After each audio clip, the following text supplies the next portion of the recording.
오늘 시간 우리에게 허락하신 하나님의 귀한 말씀, 구약 성경 창세기 18장 말씀입니다. 제가 가지고 있는 구약 성경 21쪽 창세기 18장 9절에서 15절까지의 말씀 찾으셔서 한 절씩 번갈아 읽도록 하겠습니다. 창세기 18장 9절에서 15절까지의 말씀 교독하겠습니다. 그들이 아브라함에게 이르되 내 아내 사라가 어디 있느냐 대답하되 장막에 있나이다.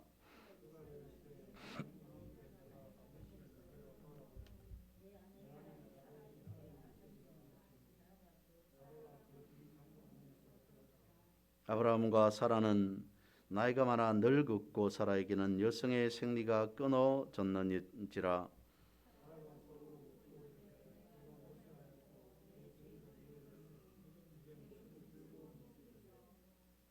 여호와께서 아브라함에게 이르시되 사라가 왜 웃으며 이러기를 내가 늙었거늘 어떻게 아들을 낳으리요 하느냐.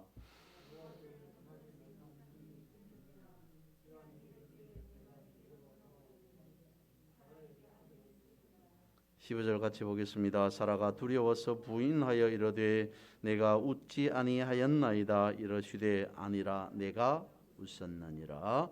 아멘. 열매에 대해서 계속 말씀을 상고하고 있습니다. 지난번에 로마서 5장 4절 말씀을 잠시 살펴보았습니다. 인내는 연단은 소망을 이루는 줄 알미로다 말씀하고 있죠. 인내를 통해서 소망이라고 하는 아름다운 놀라운 열매를 보게 된다라고 가르쳐 주십니다. 열매를 생각하면 또한 우리는 주님께서 비유로 말씀하신 씨앗에 대한 말씀을 생각할 수밖에 없습니다. 어떤 씨앗은 길가에 떨어지기도 하고 또 어떤 씨앗은 가시밭에 그리고 돌틈 사이에 떨어지는 씨앗도 있었습니다. 그리고 옥토에 떨어진 씨앗은 30배, 60배, 100배 결실을 하게 되었다라고 말씀하고 있습니다. 다른 밭에 다른 곳에 떨어진 씨앗은 성장하지 못하였는데 그리고 결실하지 못하였는데 옥토에 떨어진 씨앗은 엄청난 결실을 보게 되었다는 겁니다. 이 비유의 말씀을 통해서 우리가 한 가지 더 알 수 있는 것은 이런 겁니다. 길가에 가시밭에 돌틈 사이에 뿌려서 싹이 나지 않고 싹이 났더라도 결실하지 않았습니다. 그리고 다시 옥토에 뿌려집니다. 결실이 있었습니다. 무엇을 말씀해 주고 있냐면, 무엇을 가르쳐 주고 있냐면, 하나님께서는 한 번 실행한 것을, 한 번 계획한 것을 결실할 때까지, 결과를 얻을 때까지, 끝까지 지속하신다는 겁니다. 길가에 뿌려서 나지 않았다고 그만두지 않는다는 겁니다. 가시밭에 돌틈 사이에 뿌려서 나지 않는다고 실패했다고 생각하지 않는다는 겁니다. 될 때까지, 결실을 얻을 때까지, 결국 옥토에 뿌려진 씨앗은 30배, 60배, 100배의 결실을 얻게 되었다라는 것을 말씀하고 있습니다. 이렇게 되려면 기본적으로 필요한 것이 바로 인내입니다. 한번 가시밭에 떨어진 씨앗이 나지 않는다고, 나서 자라다가 사라졌다고, 죽어버렸다고 낙심하거나 좌절하거나 실망하거나 포기하지 않는다는 겁니다. 될 때까지 30배, 60배, 100배의 결실을 볼 때까지 지속한다는 겁니다. 인내가 기본적으로 따라온다는 거죠. 그러면 인내라고 하는 것은 무엇입니까? 참는 겁니다. 인내한다는 것은, 참는다는 것은 우리에게 무엇을 말해주고 있는 것입니까? 가장 기분 좋을 때, 가장 행복할 때 내가 인내합니다 라고 말하지 않습니다. 평온할 때에, 안녕할 때에 나는 인내합니다 라고 말하지 않습니다. 고난 앞에, 어려운 일 앞에 인내라는 말을 씁니다. 그러니까 인내의 전제 조건은 고난이라는 거죠. 그 인내가 결코 쉽지 않다는 겁니다. 하지만 포기할 만큼 그런 일도 아니라는 거죠. 어렵지만, 쉽지 않지만 포기하지 아니하고 지속적으로 참고 나가는 것, 그것을 우리는 인내라고 말합니다. 왜 그렇습니까?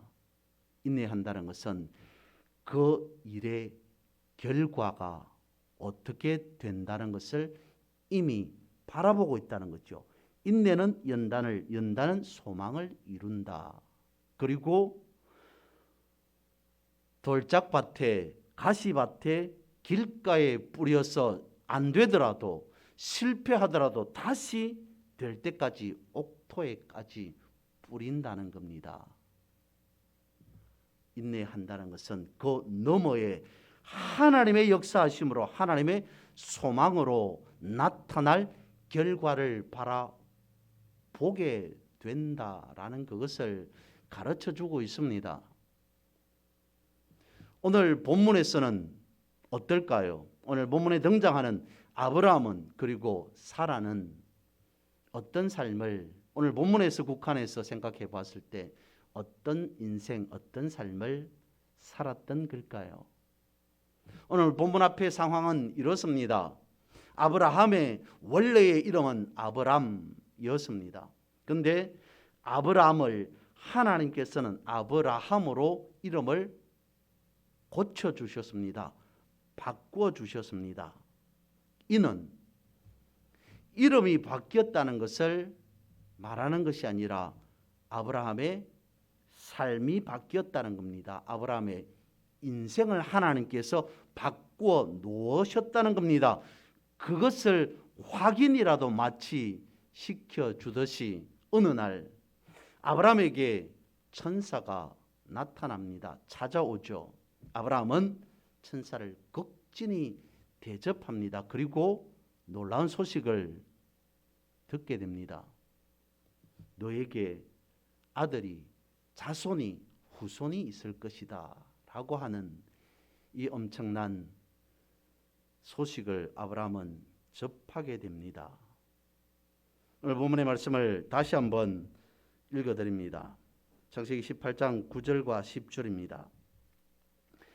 그들이 아브라함에게 이르되 내 아내 사라가 어디 있느냐 대답하되 장막에 있나이다. 그가 이르시되 내년 이맘때 내가 반드시 내게로 돌아오리니 내 아내 사라에게 아들이 있으리라 하시니 사라가 그 뒤 장막 문에 들었더라. 무슨 말씀해 주고 있는 걸까요? 아브라함이 아브라함으로 바뀌고, 그리고 천사가 아브라함을 찾아와서 하는 말이 이렇습니다. 너의 이후의 삶은 하나님께서 주관하신다. 너의 인생은 앞으로 하나님께서 다스려 나가신다. 하나님의 섭리하심대로, 하나님의 뜻하심대로 너의 인생은 살아가게 될 것이다 라는 걸 말씀하고 있습니다. 사람의 생각이 아닌, 사람의 뜻이 아닌 하나님의 뜻대로 이런 일이 있을 것이다 라는 것으로 말씀해 주고 있습니다.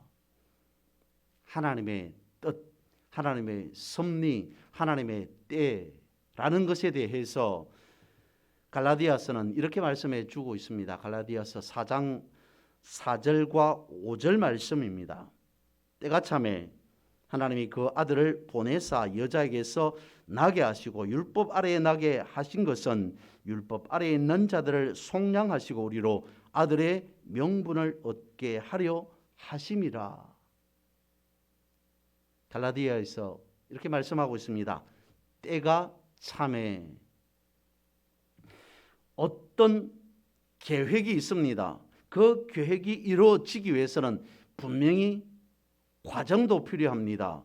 그 과정이 끝나고 난 연후에 이렇게 말씀하죠.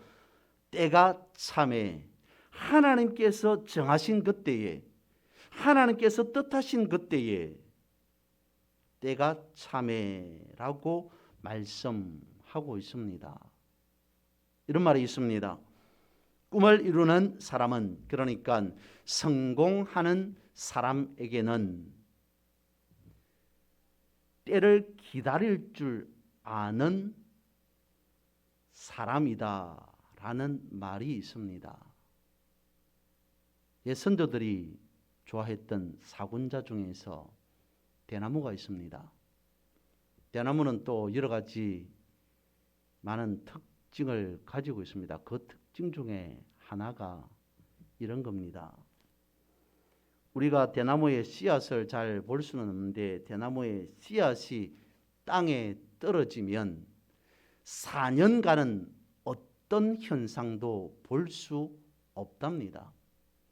대나무 씨앗이 땅에 떨어져 4년 동안은 어떤 현상도 일어나지 않는 것처럼 보입니다. 그러다가 대략 5년 정도 되었을 때 비로소 땅 밖으로 죽순이 나기 시작한다는 거죠. 인내의 시간이 필요하다는 겁니다. 대나무 씨앗이 땅에 떨어져서 4년 동안 어떤 현상이 죽순이 나지 않는다고 하여서 아무런 일이 없었던 것은 아닙니다. 4년 동안 대나무는 땅 속에서 뿌리를 계속 뻗어나갔다는 거죠. 죽순이 나와서 대나무가 자라도 아무런 문제가 없을 만큼 4년 동안 대나무 씨앗은 땅 속에서 뿌리를 뻗고 또 뻗었다는 겁니다. 그 결과 하루에 1m 정도를 자란다라고까지 말하고 있는데요. 그렇게 해서 대나무가 자라더라도 부러지지 않고 쓰러지지 않을 만큼의 4년간의 준비를 하는 특징을 가지고 있다라고 말을 합니다. 기다리는 시간, 인내하는 시간은 결코 헛된 것이 아니라는 겁니다. 갈라디아 말씀을 계속 봅니다. 갈라디아서 4장 6절과 7절은 때가 찼을 때의 어떤 결과가 나타나는가 라는 것을 말씀해 주고 있습니다. 너희가 아들이므로 하나님이 그 아들의 영을 우리 마음 가운데 보내사 아빠 아버지라 부르게 하셨느니라. 그러므로 내가 이후로는 종이 아니요 아들이니 아들이면 하나님으로 말미암아 유업을 받을 자니라. 앞서 말씀을 드렸던 갈라디아서 4장 4절에서는 때가 참에라고 말씀하고 있습니다. 그 때가 찬 이후에 어떤 현상, 어떤 결과가 나타나냐면 6절과 7절에서는 그 아들의 영을 우리에게 보내사 뭐라고 우리가 부를 수 있도록 허락하셨냐면 아빠 아버지라 부르게 허락하셨다라고 말씀하고 있습니다. 때가 참에 우리에게 아들의 영을 보내주시고 그 아들의 영을 우리가 아빠 아버지라 부르게 하셨다라고 말씀하심으로 이제 우리는 전에는 종이었는지는 모르나 이제는 종이 아닌 아들이다라고까지 말씀하고 있습니다. 구원받은 믿음의 과정이 어떻는지, 구원받은 성도가 누구인지를 이와 같이 갈라디아서는 말씀해 주고 있습니다. 그렇다면 구원받은 우리는 어디에서 살아야 한다는 겁니까? 하나님의 구원 안에서 살아야 된다는 거죠. 하나님의 다스림 안에서 우리가 살아야 한다는 걸 말씀해 주고 있습니다. 전에는 종이었으나 이제는 아들이니까요. 전에는 그렇지 않았으나 이제는 우리가 하나님을 아빠, 아버지라 부를 수 있게 되었으니 그러므로 때를 알고 인내하는 믿음의 성도가 되어야 됨을 말씀해 주고 있습니다. 그런데 사람들은 이를 잘 받아들이지 않았던 것 같습니다. 다시 본문의 말씀으로 돌아가서 11절과 12절 말씀을 봅니다. 아브라함과 사라는 나이가 많아 늙었고 사라에게는 여성의 생리가 끊어졌는지라. 사라가 속으로 웃고 이르되 내가 노쇠하였고 내 주인도 늙었으니 내게 무슨 즐거움이 있겠습니까? 어떻습니까? 오늘 본문의 말씀 앞에 보면 하나님께서 아브라함을 찾아오셨다라고까지 말씀을 하고 있습니다. 천사라고 말씀을 드리겠습니다. 천사가 아브라함에게 말합니다. 너에게 후손이 자손이 있을 것이다. 그런데 이 말을 들은 아브라함은 사라는 어떤 반응을 보입니까? 웃더라라고 되어 있습니다. 철저하게 인간적인 모습을 보인다는 겁니다. 그것이 하나님의 말씀이라 하더라도 사람이 생각할 때 내가 받아들여질 수 없는 것이라면 안 받아들이겠다라는 겁니다. 그것이 하나님의 말씀이라 하더라도 하나님께서 내년 이맘때쯤에 다시 와서 내가 오겠는데 너에게 그리고 너에게 아들이 있을 것이다. 자손이 있을 것이다. 라고 말씀했음에도 아브라함은 사라는 그것을 믿지 않더라는 겁니다. 내 생각에 내 기준에 맞지 않는 것은 그것이 하나님의 말씀이라 하더라도 나는 받아들일 수 없습니다. 받아들이지 않겠습니다. 라고 하는 엄청난 위험한 모습, 매우 조심하고 경계해야 하는 그러한 모습을 오늘 본문에 아브라함과 사라는 나타내 보여주고 있습니다. 계속 말씀을 봅니다. 여호와께서 아브라함에게 이르시되 사라가 왜 웃으며 이러기를 내가 늙었거늘 어떻게 아들을 낳으리요 하느냐. 여호와께 능하지 못한 일이 있겠느냐. 기한이 이를 때 내가 내게로 돌아오리니 사라에게 아들이 있을 것이다. 너를 통하여서 아브라함을 통해서 사라를 통해서 하나님께서 주시는 아들이 있을 것이다 라고 말씀하셨는데 웃었습니다. 그리고 또 말씀하고 있습니다. 그렇지 않고 아들이 분명 있을 것이다 라고 그렇게 말씀하고 있습니다. 오늘 본문 속에서 웃다라고 하는 이 말은 비웃는 거죠. 원어로는 차하크라고 합니다. 조소, 비웃음이라는 겁니다. 하나님 말씀 앞에 사람은 이와 같은 모습을 보이고 있습니다.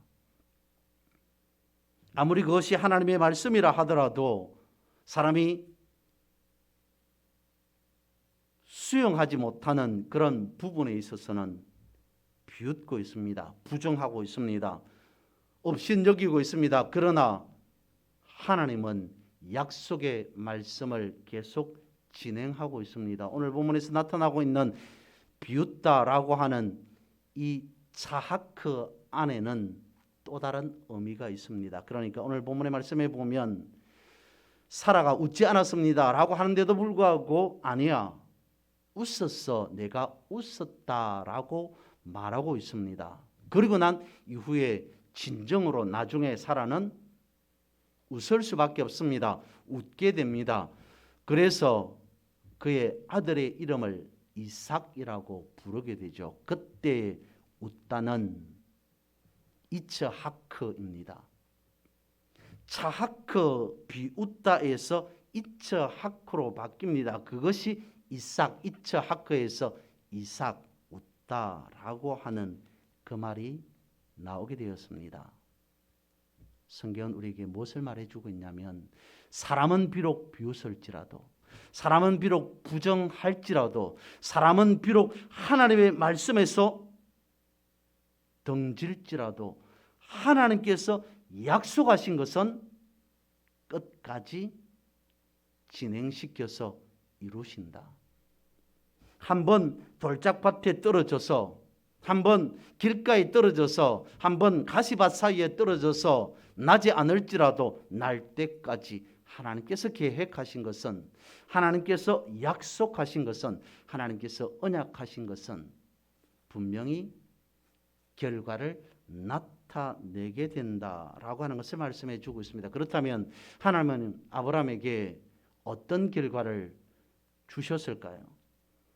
창세기 15장 3절에서 5절까지의 말씀은 이렇게 말씀하고 있습니다. 아브라함이 또 이르되 주께서 내게 씨를 주지 아니하셨으니 내 집에서 길린 자가 내 상속자가 될 것이니이다. 여호와의 말씀이 그에게 임하여 이르시되 그 사람이 내 상속자가 아니라 내 몸에서 날짜가 내 상속자가 되리라 하시고, 그를 이끌고 밖으로 나가 이르시되 하늘을 우러러 뭇비를 셀 수 있나 보라. 또 그에게 이르시되 내 자손이 이와 같으리라. 하나님께서 아브라함을 통해서 무엇을 이루고자 하시는지, 하나님께서 아브라함을 통해서 어떤 결과를 나타내 보여주고자 하시는지 분명히 성경은 우리에게 말씀해 주고 있습니다. 가르쳐 주고 있습니다. 하늘의 씨앗이 땅에 떨어져 그것이 30배, 60배, 100배의 결실을 얻을 때까지, 아브라함 한 사람을 통해서 하늘의 뭇별과 같이 자손이 될 때까지 하나님의 약속은 진행된다, 이루어진다라는 것을 말씀해 주고 있습니다. 아브라함은 비록 인내하지 못했을지라도 하나님의 인내는 계속된다는 거죠. 하나님의 약속은 분명히 이루어진다는 것을 오늘 본문을 통해서 우리에게 가르쳐 주고 있습니다. 그렇다면 이 하나님의 약속을 발견한 우리는 어떻게 해야 될까요? 하나님의 약속의 말씀을 깨달은 아는 우리는 어떻게 해야 됩니까? 인내해야 되죠. 하나님의 약속을 깨달은 우리는 인내의 삶을 살아가야 됨을 오늘 본문은 말씀해 주고 있습니다. 미국의 웨스팅하우스라고 하는 가전제품을, 전자제품을 만드는 회사가 있습니다. 요즘에는, 최근에는 원자력 산업에 주력한다라는 뉴스도 있긴 한데요. 이 웨스팅하우스를 만들었던, 설립한 조지 웨스팅하우스라고 하는 사람이 오래전에 획기적인 발명품 하나를 만듭니다. 조지 웨스팅하우스가 말합니다. 내가 달리는 기차를 바람으로 세우겠습니다. 공기로 세우겠습니다. 멈추게 하겠습니다. 라고 말합니다. 그때 모든 사람들은 다 웃었습니다. 비웃었습니다. 아니, 달리는 쇳덩어리를 어떻게 바람으로, 공기로 세운단 말인가 라고 하며 비웃었던 거죠. 그는 결국 많은 사람들의 조소 속에서도 에어 브레이크를 발명해냅니다. 인내의 결과가 어떻다라고 하는 것을 우리의 삶 속에서도 이와 같이 발견할 수 있습니다. 오늘 본문의 말씀 속에서 우리가 깨달아야 할 것은 그것입니다. 인내의 필요성. 우리에게 본문은 말씀해 주고 있습니다. 비록 아브라함은 사라는 인내하지 못했을지라도, 이 말씀을 보는, 이 말씀을 아는, 이 말씀을 깨달은 너희들은 오늘 우리는 인내하라 라고 말씀하고 있다는 것입니다. 아브라함을 통해서 이삭을 하나님께서 허락하실 때까지 하나님은 얼마나 많은 것을 인내하셨을까요? 하나님께서 이 땅에 예수 그리스도로 오실 때까지 하나님은 얼마나 많은 것을 인내하셨을까요? 오늘 우리는 예수 그리스도와 함께 동행하는 삶을 살아가고 있습니다. 오늘 본문의 말씀을 보면서 우리는 이것을 염두에 두고 살아가야 할 것입니다. 아브라함은 비록 인내에는 실패했을지라도 너희들은 인내를 이루는 자가 되어라. 그리하여서 제2의 제3의 믿음의 조상이 되어라 라고 말씀하시는 듯합니다. 주님께서 우리에게 말씀으로 보여주시는, 가르쳐주시는 이 인내를 통해서 귀한 열매를 맺어서 다시 우리가 아브라함과 같이 믿음의 조상이 되는 그런 놀라운 삶을 살아가는 저와 여러분 우리 모두가 되기를 주님의 이름으로 축복합니다.